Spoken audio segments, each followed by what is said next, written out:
Welcome back to the Academy Table. I'm Renee De Silva, CEO of the Academy and your host. In each episode of The Table, I'll bring you real conversations with healthcare's best leaders and thinkers. We intend to broaden who is at the table while covering the issues that are critical for driving our industry forward. Recently, I welcomed Dr. Jaewon Ryu, CEO of Geisinger Health System. Dr. Ryu has had a fascinating career, which has included stops in corporate law, a busy emergency department, and leading integrated care delivery efforts at Humana. He joined Geisinger in 2016 as Chief Medical Officer, and he now serves as CEO. The unifying theme of his work at Geisinger has been around improving access to care. The vision of democratizing healthcare, as he calls it, is designed to make health easier by meeting people where they are. And it comes to life in a number of programs and investments that they've made. 65 Forward, Geisinger at Home, the Abigail Scholars Program, and the list goes on. A couple of things to listen for as we get into the conversation. First, Dr. Ryu's nonlinear career impacts his work today, starting from his early recognition of the role of upstream policy decisions on downstream health outcomes. 2, listen for how he talks about health equity in the context of an aging rural community. I personally spent a lot of time talking to our members and thinking personally about health equity, and he has a thoughtful frame about broadening the definition around where gaps in outcomes might exist. Finally, his personal journey is an interesting one. He represents a unique blend of intersection, Gen X, Asian American, from a multigenerational household. Live in the discussion, it was interesting to hear how he processed those experiences in terms of the way in which he shows up to lead every day. So with that, join me at the table.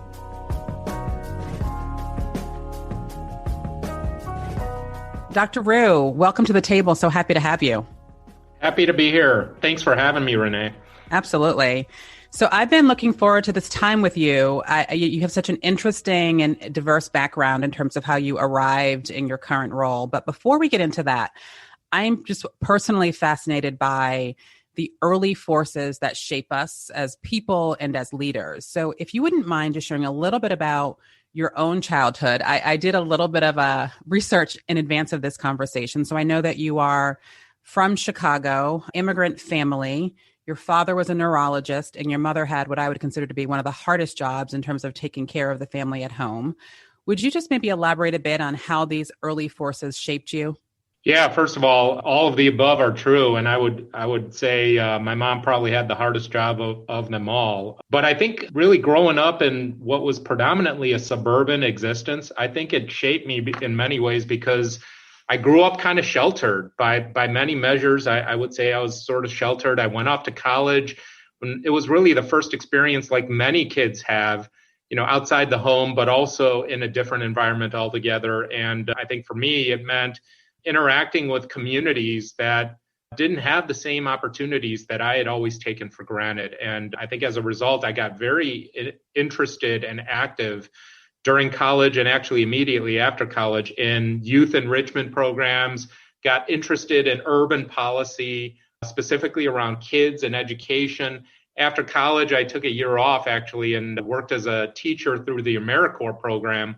And it was sort of an education and enrichment program for kids in an inner city environment. And it was instrumental for me because it was eye-opening in many ways that so many of the things that I had taken for granted growing up were things that I realized, wow, it's not a foregone conclusion that every kid gets to grow up with those things. And I think it was also a time when I realized that upstream policy decisions have significant downstream implications on how people live. I then went into medical school and took these interests with me. So I think that's really how some of these early forces shaped my thinking. Even in medical school, on the south side of Chicago, there was so much community need, specifically with regard to public health and community health. Got very active in those areas, and the same themes kept coming up, which is that upstream policies have significant downstream implications on the lives of people. And I think those were the things that then sparked an interest in pursuing a dual degree, joint degree program, went over to the law school, got more deeply steeped in policy specifically, but also implications of that, went off and worked as a corporate healthcare attorney, saw sort of the business side of things, but really always had this interest in policy. So eventually when I came back, finished up medical school and did residency, I think it was very natural for me to continue to, itch that scratch, if you will, by pursuing a role in government. Did a stint there and really became interested in where payment and delivery intersect, because I saw that you could do so much more in terms of helping create a better health for the communities. And since then, it's kind of been one thing has led to another, and it's landed me here at Geisinger, where I continue to have, such an awesome, blessed experience being able to play in that space where payment and delivery intersect and trying to create better value, better health for the communities that we serve. Yeah, I want to unpack that. But before we go there, I am curious. Careers are not linear. I love the flow, your career arc flow in terms of medical school, law school. You dabbled in a law career, went back to medical school. So I think that's an interesting weaving. Did you, when you were at the law firm or pursuing a law career, were you always intending to go back to medical school, or did you feel pulled back to that? I'm just curious how at that point of intersection in your career, you came back into the healthcare space. Yeah, Renee, you're hitting on something that, sometimes surprises people, and it certainly surprised me, but I think I have found, at least my experience, things are not linear. Things never go the way that you plan. And I would have loved to say that I had, some master plan on all of this. I didn't. I think the reality was I followed my interest, followed my passion, and you're absolutely right. I actually enjoyed the practice of law and found myself learning quite a bit, which is probably why I enjoyed it. But at the end of the day, it felt one step, maybe even two steps removed from where the rubber hits the road. And as far as healthcare is concerned, I think that rubber hitting the road is in the actual provision and delivery of care. And I really enjoyed, clinical and science-y aspects of, being a physician. And so it made sense for me to go back at that point and get closer to that rubber hitting the road. I think it's also why I chose emergency medicine as a specialty, because I would still argue, and of course I'm biased, that nowhere in healthcare does the rubber hit the road more squarely than in emergency medicine. In the ER, you're seeing all the roads come together, whether it's inpatient and outpatient, primary care and specialty care, primary care, like literally prevention, primary services, with folks coming in where life hangs in the balance. I mean, you really see it all, cradle to the grave, pediatrics, elderly.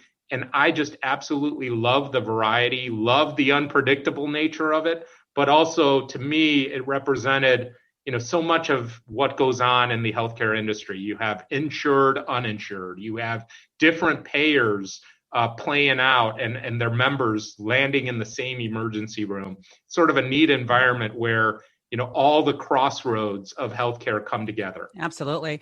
The other piece of that, which you well know too, is it's also maybe that nexus point around all these social determinants of health, right, that come to play in terms of on the behavioral side. How do you think about when you're discharging patients? Are they even able to get their needs taken care of when they leave that moment? So I definitely can see your connection point to in terms of how that then drives several different avenues of follow-up for that patient. It's very striking. Well, on that point, I think it's interesting. One of my ER faculty folks from medical school used to say this, and I've found that it's absolutely true. An ER physician and ER staff more broadly, you're probably a hefty dose, maybe it's even as much as a half, is essentially your social worker. And I think it's exactly right. It's the right way to think about the specialty, because you could do so much good and you can make such an impact in people's lives. But a lot of times the problems that you're solving for, of course, they're clinical, but they're also social. Does this person have the support systems at home to be able to survive and thrive? Or do you have to admit them simply because those things aren't in place? Are they in an environment where you can rely on them taking their medications? Or, do you have to provide for that through other means? I think all those questions become very real and shockingly more common than I think most people would think. I think that's a great insight. So you went on to have about a 3-year run at Humana, which then brought you to Geisinger. So maybe talk a little bit about, I think Geisinger has a wonderful national reputation. I think most folks understand the integrated nature of the model, but it's always interesting to hear how the CEO explains the health system. So would you just give us a top line on who Geisinger is today? Yeah, so Geisinger's been around for over 100 years, 106 years to be exact.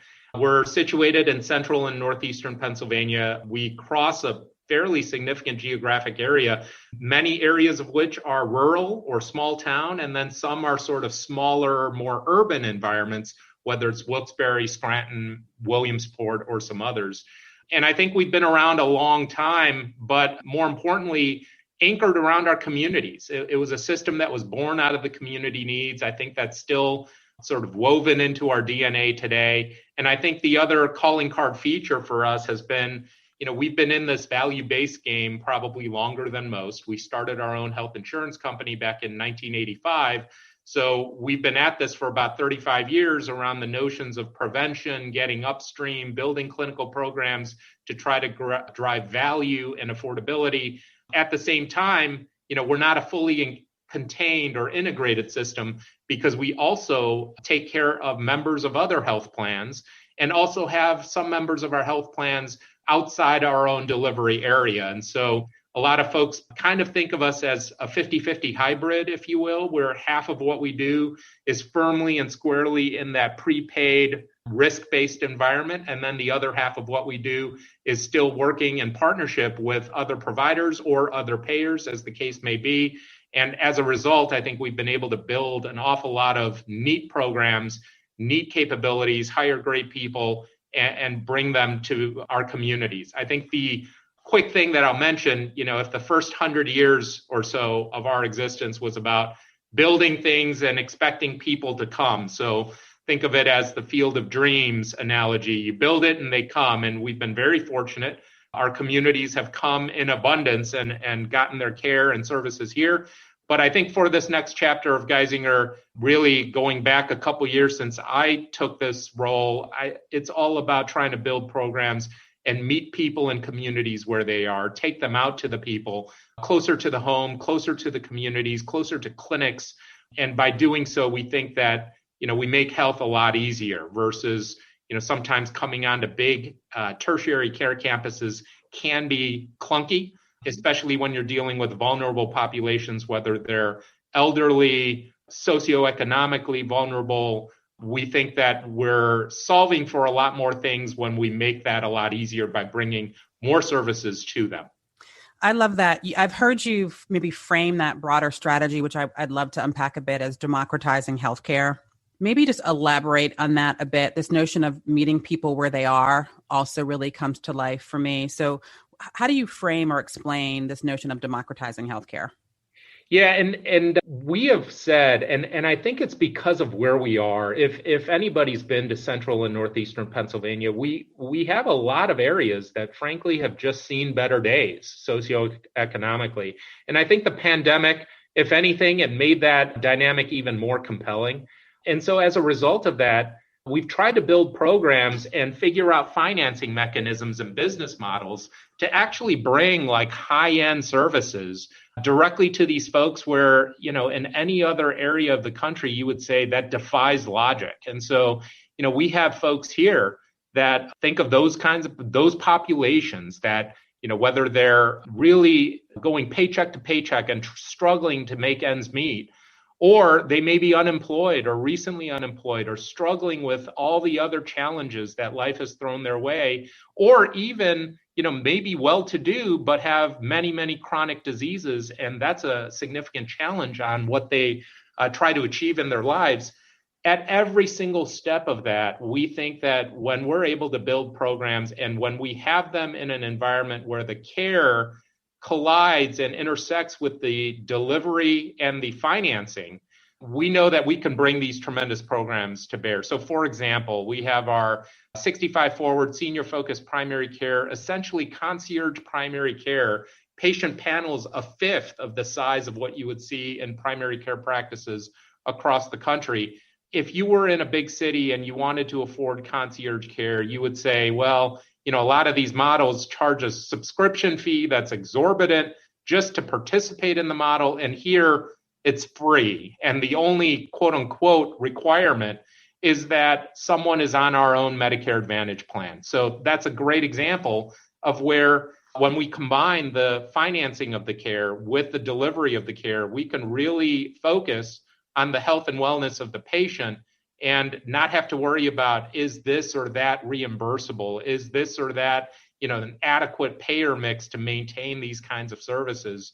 And I think that allows us to democratize, quote unquote, these high-end programs that otherwise you would have to be of means to afford. Another great example is our genomics program. Just by virtue of being a patient at Geisinger, you have the ability to get your full genome, or exome, I should say, sequenced. And we search for 77 or 80 at least conditions that result from mutations where you can actually have an actionable impact on your care plan. And if you have one of those mutations, if they're found, we return the results through the clinical enterprise and we change your care plan accordingly. Something like that, we would have to typically pay out of pocket in today's day and world. And here at Geisinger, that's open and available to anybody just by being a patient here. And so these are just some examples of what we're able to do when we free up from the confines of, what is reimbursable, what is not. Fresh food pharmacy, another great example, and I've joked around, but it's absolutely true. There's no CPT code for a banana or offering someone insights on how to cook with olive oil. There's no code for that to reimburse. But when we're able to have that come under our umbrella and, part of it, we bear the risk on the population. For the rest of the population, they get to draft off of these efforts, if you want to think of it that way. That really brings high-end programs and education and services to the masses. That's the best way we can deliver value to our communities. So going back to the 65 Forward concierge service for seniors, when you implement that, smaller panel size, docs are allowed to spend more time with patients, really helping them get to some of the things that are impacting their health, not all of which will maybe even be medical things. It could be loneliness or isolation, a whole host of things. How have you seen that then drive positive outcomes on the other side? Are you looking at things like reduction in ER visits, hospital admissions, any way that you've been able to connect the outcomes to that investment? Yeah, and you nailed the key ones right there. We have seen that, first of all, patient engagement and satisfaction is unparalleled. I think it was disappointing when we dropped to the 98th percentile at a couple of these clinics. Otherwise, they're literally at the cream of the crop, 99th percentile. And then from a quality standpoint, every one of the preventive measures, the uptake and percentage at which we're hitting that is significantly higher, even than the rest of our primary care, which is higher than most others in the industry. And so that's been a big winner. And then you nailed the ones around ER utilization rate or inpatient admission rates. They typically have been anywhere between 25 and 40% lower on each of those. And I think it's because we're addressing issues, identifying disease and addressing them upstream, so that those downstream needs become less common. And I think at the same time, it's establishing the relationship with these patients, because at the same time that we're delivering the clinical care in each of these sites, we have wellness programming every day of the week. There's something going on, whether it's, domino club, book club, fitness and yoga. Now, albeit during COVID, we've had to adapt, and some of this is, not what you would typically see. But those activities really make it more like a social club or a community club that folks want to belong to. And then at the same time that we have them there for their wellness activities, I think there's a muscle memory that they're coming into the clinics, interacting with our staff. And when they have a medical need, they're that much more likely to let us take care of it. Absolutely. So do you, just if you reflect on the broader industry, do you see this moment that we've gone through as a country and COVID as an accelerator for value-based care models, like similar to what you've been talking about here? Do you see it as, do you think we'll stay business as usual? What's your prediction as to how this just overall pandemic will shape some of these more innovative models for care delivery? I think it will accelerate. And I think everybody points to the example of telemedicine as a good illustration. I think people saw the value of having that as a patient engagement and treatment vehicle. And traditionally, reimbursement there has been a little bit clunky, to say the least. And I think that's just one illustration where there's been an aha moment for a lot of folks across the industry that, wow, when you're freed up from worrying about, it gets back to is there a CPT code for the banana? When you can get freed up from that, a lot more becomes possible. And so I do think that, I don't know that everybody's going to come in one fell swoop into value-based arrangements right away, but I think there's a greater receptivity, which probably did accelerate under the COVID pandemic, in a way that without it, I think it still would have happened. I think those winds of change were well underway, even from before, but maybe those winds behind the sails got a little bit stronger with COVID. Yeah, it'll be interesting to watch. Also, just what maybe going back to your earlier statement around early policy drives outcomes. It'll be interesting to watch how the new administration pushes on this too, both from a CMMI perspective under Liz Fowler's leadership. It sounds like there'll be more demonstration projects, but I'm hopeful, although you sort of still see that it can be really challenging to have a foot in both boats in terms of fee for service and making strides around more risk-based. So optimistic, but it'll be interesting to see how the industry unfolds. Yeah, I think you hit on a key point, which is, and people have said, wow, I got a foot in each canoe, and that's difficult. It is tricky to do that because you don't want to create differential care models just based on, the kind of world that a patient happens to be in on the financing side. But at the same time, we know that the financing side can power a lot of clinical programs that can't be sustainable in a traditional fee-for-service environment. So there is clunkiness, there is a tension, but I think the more we can move the industry in that direction, I think people will see greater value. I also think that we have necessity working on our side in some ways, specifically with the government programs, whether it's Medicaid, Medicare. I think those are places where, in particular, there's probably greater impetus towards moving towards value-based payments, because in a traditional fee-for-service model, those payment rates tend to be lower, obviously, than the commercial rates. And so there's greater value, I would argue, in terms of improving people's health and managing the potential upside in terms of the savings on the total cost of care versus just trying to get paid per unit of activity, especially in those two lines of business. I think that's right. Obviously, underscoring all of that is a sound primary care strategy. And I was struck by the Scholars Program that you built, which, as I understand it, is tuition-free medical school for a cohort of students each year that are committing to primary care, and that would plan to give Geisinger a 2-year commitment. So curious, just any thoughts that you'd share on that program. And I think it's really powerful in terms of reducing the debt burden that maybe frees up folks to follow that path. But what's been your experience to date?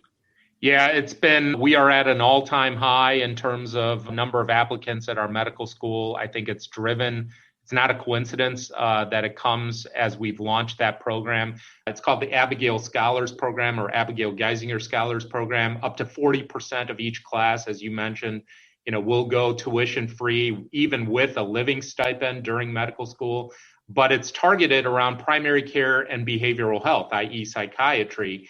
And it also has a year of service requirement for every year of support that Geisinger gives them. And so if they're fully supported for all 4 years, there's an expectation of a 4-year commitment back to Geisinger at the end of their training, very similar to how the military health services programs are run. And we in fact have several alums of that program, which was critically informative as we thought about how to design this. A lot of it, believe it or not, stems from the needs of our community and what we think as we look at the next decade, 2 decades, 3 decades to come. Aging demographics, sicker populations. We know that primary care and behavioral health are going to be tremendous needs. They are already, and that need and the gap to address those needs will only widen. And so we think this is a key ingredient to what we're trying to do in terms of addressing the health needs of our community. It starts with primary care. And if you can get upstream, so to speak, and make sure that people have access to really top-notch primary care services, time and time again, we have seen that reduces the need on all the downstream elements of healthcare. And, my specialty, emergency medicine, I would argue is a downstream, net, it's a downstream specialty. And if we're able to build things more upstream, I think that benefits our communities. It's part and parcel of what I said earlier in terms of building programs and meeting people and communities where they're at. And I think primary care is a good illustration of that. Yeah, you are really grounded in the community. I wanted to get your thoughts on if we can just look at all this from the equity lens. And it's certainly a topic that I think if you've been in healthcare for quite some time, you know that there are gaps in outcomes by patient population. You know that oftentimes the zip code is sort of the best predictor of health for many people. And I think COVID has shined a spotlight on it. I wonder, though, if you think about the community that you serve, you've got this rural mix, as you mentioned, in some urban communities. How do you just think about articulating, or I guess maybe orchestrating, your equity strategy given the needs of the community that you serve? Talk a little bit more about that. Yeah, so I mentioned earlier a couple of our programs around social determinants, and I think you raised a very important point, which is diversity and equity is, yes, it's about race, yes, ethnicity, yes, gender, all of those things. And in our case, it's also rural. Rural folks, and I think the CMS data proves this out, that, they travel longer distances to get to their care. Access is not as easy. We have up to 20% of our areas that still don't even have broadband coverage. And so even when you're talking about telemedicine, you can't pull that off if someone doesn't have broadband. And so there are a lot of these other challenges, and I would chalk all of those up to social determinants of health that we're seeking to address. And a lot of them are in the programs that I mentioned, whether it's 65 Forward, Geisinger at Home, our primary care redesign programs, even our Life Geisinger, which is sort of a frail and elderly population, day program. All of these programs, mail order pharmacy, building things, moving them into the home, I think are all intended to make care easier and make care easier across populations that otherwise would have challenges getting to the care. And so I think that's one aspect of how we view this world of equity. I think the other is in continuing to train and educate a diverse population, which can become the workforce of the future. And so whether it's at our medical school or at our nursing programs or otherwise, we have tried to remove as much of the financial barriers of that education. And so our medical school is a good illustration. And don't quote me on the statistic because I don't remember it, but I know that it places us at a significantly higher percentage of our medical students who are the first in their first in their families to graduate college. Another good example of where I think by doing that, we make sure that everybody, across different socioeconomic classes, which also happens to hit different races and ethnicities and perhaps even gender, we know that we're able to remove some of those barriers to make sure that that future workforce is looking a lot more diverse. So I think that's another way we look at it. The other way that I would throw in there, it gets to payer mix. I think when you're in a value-based world, you're freed up to really reinvent the care model in a way that doesn't inadvertently create disproportionate services. Let me talk about that a little bit. In the traditional health system lens, folks who have Medicaid or Medicare or any of the traditional government payers, I think a lot of certainly hospital finance people have traditionally viewed them as being, well, that's not a great payer mix. And so sometimes, and I'm proud to say we have not done that here, and it's partly as a result of our value-based orientation, but a lot of places may choose to design their programs or choose to locate where their programs may be based on those considerations of payer mix. If you're in a value-based world, you don't worry about the payer mix of what unit reimbursement looks like. You're just focused on any improvement you can make to the care. That's how value gets created. And so in a weird way, I think the value-based payment world actually promotes work around equity more so than the fee-for-service world. And so I think that's what frees us up to focus on all of the programs that I mentioned, whether it's social determinants or just getting care to the people, meeting them where they're at, it knows no bounds because we're able to just focus on improving health, at least for that value-based component of what we do. And I think that permeates and has a halo effect across the totality of what we do. Yeah, that's interesting. We spend some time at the Academy on a Health Equity Alliance, and I want to take that back, this notion of how does value-based care actually help you get to a more equitable delivery of care. I think that's an insight, Jaewon, that doesn't come out a ton, but I think the way that you frame that is really smart, and I want to spend a bit more time on that at the firm, because I think you're right. I think the workforce demographics have a big role to play in it. I think just the willingness to think about this strategically. I hear many organizations beginning to stand up equity committees of the board, just like you have a quality or an executive compensation committee. And I think how the payment model either detracts or accelerates on equity and outcomes is a really powerful takeaway. So thank you for that sentiment. I do want to shift to leadership more broadly and have just a few things I'd like to explore with you on that front. So you talked about this a moment ago, and there's data that would support it, that, the workforce, if your workforce reflects your community, that can be a really helpful way in closing outcomes. You bring diversity of background to your role, I think, in a number of directions. Both your law school time spent, your age, Gen X, many CEOs are boomers, your ethnicity. So talk about that. So let me just preface this for myself. I have been on a journey around just being more comfortable speaking from the lens and often being the only woman, or certainly the only Black woman in many settings. And for a lot of my career, I just really ignored it. And I would say the last 12 or 15 months or so, I have started to feel maybe more of a sense of need or feeling compelled to just be much more deliberate about how I think about maybe my unique voice or contribution to the conversation. So, with that lens, I just would love maybe your own reflections on that for yourself. Yeah. And to be honest, I think I'm still on a journey here, and it's sort of reassuring and refreshing to hear you talk about your journey, because I think in many ways, we each have our own personal journey, especially those of us who come from, minority populations, so to speak. And I think in my role, in many ways, similar to what you said, I think historically, I just have not thought of it that much, and maybe not thought of it deliberately, at least. I do think, and I would agree with you, over this last year, I think I've probably thought about it more in the last year, and certainly in the last, since last summer, I would say, than I have in all the years prior to it. And I think partly it's because of the events, going back to last summer, and just very disappointing, obviously deeply troubling events. And it does remind us all, and certainly reminds me, that there's still a lot of work to be done.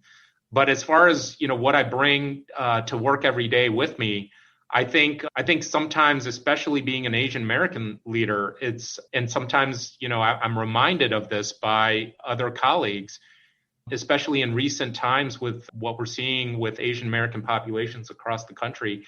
If you look at healthcare as an industry, a significant portion of providers, at least, are of Asian American heritage. And I think there's a feeling like, there aren't as many Asian American leaders out there. And perhaps that's something that is indicative of something deeper going on. Tough to say, to be honest. But I think at the same time, if we all do the hard work of ensuring that our leadership and the broader representation of how we show up in the communities are more reflective of the diversity of the communities around us, I think that will position all organizations in the industry much better. And that's certainly, a focus here. I mean, people think rural America and they automatically think, it's solely Caucasian. That's not the case, and increasingly becoming less the case. And at the same time, we're in areas that aren't so rural and frankly kind of urban as well. And so trying to make sure that whether it's our clinical staff, whether it's our administrative staff, our leadership, and whether it's language or race or ethnicity or gender, it really is important to us to make sure that we have that broad representation at all levels of our organization. If for no other reason than it simply helps us understand our communities better. And I think that's where our focus has been. We're nowhere near where we want to be, but at the same time, I think we've made some great strides. We have more than a quarter of our board and leadership being women. Half of our chief administrative officers that lead our hospital campuses are women. I think it's about a third of our providers are of Asian American descent. We know that Latino populations and Spanish-speaking populations are rapidly growing in our communities as well. And so we've been trying to be more deliberate around adding Spanish-speaking staff across all of our areas as well. And so all of these efforts, there's so much to tackle because I think we as an industry, we as a society are frankly behind and we're playing catch up. And I know that's something we're deeply committed to.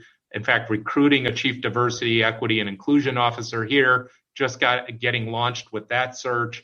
So a lot of efforts afoot, but somewhat disappointingly, I can't say we're at the place we need or want to be yet. And hopefully that's something we'll get closer to in the years to come. Absolutely. I'm optimistic. I spent a lot of my time talking to your peers across the country, and the level of candor and just willingness to just engage on what can be hard conversations, I think, is at an all-time high. And I think it starts there. So I'm feeling optimistic that as an industry, there's greater awareness and commitment, CEO attention, all the things that are important in terms of really trying to move performance and the conversation forward. So one final question for you. The name of this podcast is the Academy Table. A big part of that is around, when I think about table, I miss being around a table full of friends and colleagues, but it is often one of the more joyful moments for all of us. And and for me, it's also about just amplifying voices, some of which are known like yours and some that will be new to the group. So I've been asking my guests this question, which is, if you could invite one or two people for a conversation at your table, they can be people who are alive or no longer alive. How do you think about the perfectly curated table that you would personally like to put together? Yeah, this is always an interesting question. And I think lately in particular, and I think my wife would also agree with me on this, it's interesting when you're parents, because you see these kids grow up, they start out as little babies, you don't know what they're going to turn into. Then as they go through childhood, adolescence, and so forth, you see these personalities start to develop. And our kids are 11 and soon to be 13, and they're at that age where you could see their personalities, you could see their interests. If I could formulate and wish the magic or wave the magic wand of what I would wish to be at the table, I'd love, and I'd be very curious to be at a table with our two girls when they are age 70 or age 60. That's amazing. And just by life expectancy, there's a good chance I won't be around when they're, in their 60s and 70s. But I'm very curious, and I think my wife and I are both very curious, what kind of lives will they lead? And, what will be how their decisions as they go through life when they are parents, and how will their personalities impact what they choose to do as a career or who they choose to be with or not, and, how they choose to parent or not. I think those are all questions that I got to tell you, I'm dying of curiosity, and I don't think I'll ever be able to truly know. So maybe I'll take advantage of this question and say, I wish that I could know by having them at that table. Yeah, that's amazing. To that point, I live now in a multi-generational household. Maybe you do as well. Do I have that right? I do. Yes. And so I even think about that, like just the blessing it is my mom is 74. She lives with us, just to have her at our, whatever version our dinner table takes. Some nights it's standing around running to a basketball practice, but it is a gift to have that time. So I love that response, Jaewon. Thank you so much for sharing that. No, thank you. Thank you. Thanks again for joining me at The Table. The Table is a podcast produced by the Health Management Academy. Make sure you catch future episodes by visiting our website, theacademytable.com, or by subscribing on the podcast platform of your choice. And if you have suggestions for topics or guests, I'd love to hear from you. Please drop me a note at renee@hmacademy.com. I look forward to talking with you soon.